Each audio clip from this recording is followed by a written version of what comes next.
And then So if y'all could just tell us what happened this morning. Have reports of ammonia smell in this area. Obviously, Thompson Meat Packing Company had a small leak in the attic area, and the fire department responded with their emergency response units.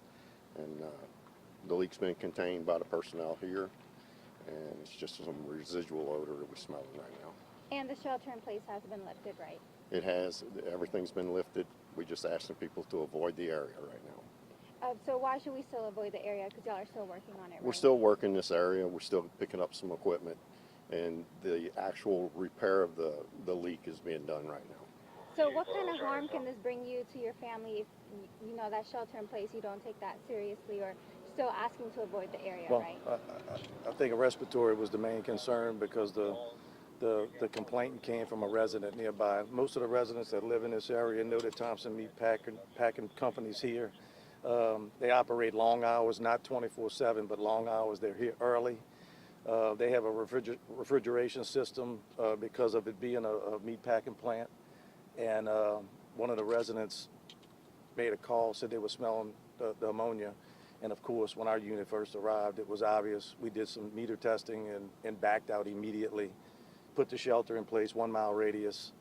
And of course, we put a team on the ground, hazmat suits, just to make sure our people were protected, put up some water curtains to break down the ammonia. But we were able to work with the crew inside that the company had called in early this morning, and they were able to identify the leak on a main line. They had a main valve leak, and so they were able to shut a valve off prior to that. Right now, all we have is the bleed off of anhydrous ammonia at the moment, which is very minimal.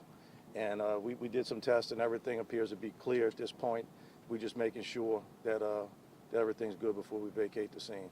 So you said the plant, but it's open long hours. Was anybody inside at that time? They were. They had a cleaning crew in early.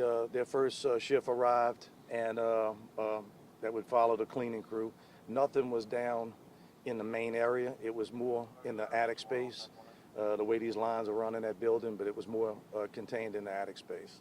Have any residents or that cleaning crew reported, you know, I feel sick or anything like that? We haven't treated anybody for any medical condition related to this incident other than the odor in the area.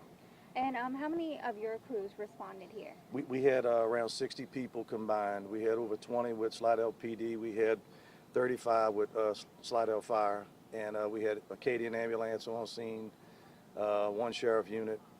We had a unified command we set up immediately with the general manager from Thompson Meat Packing, so we were all on the same page.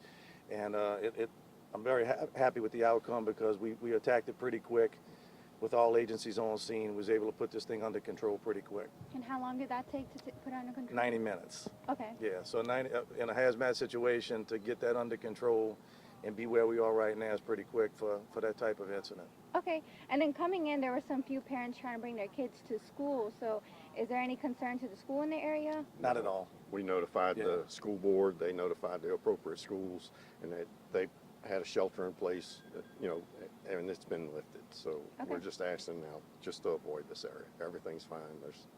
There's no problems going on right now. Anything y'all think I'm missing? I think you have it all covered. It's worked well. All right, thank you Thank y'all so so much. much. Thank you. Appreciate it. You have a good day. You too.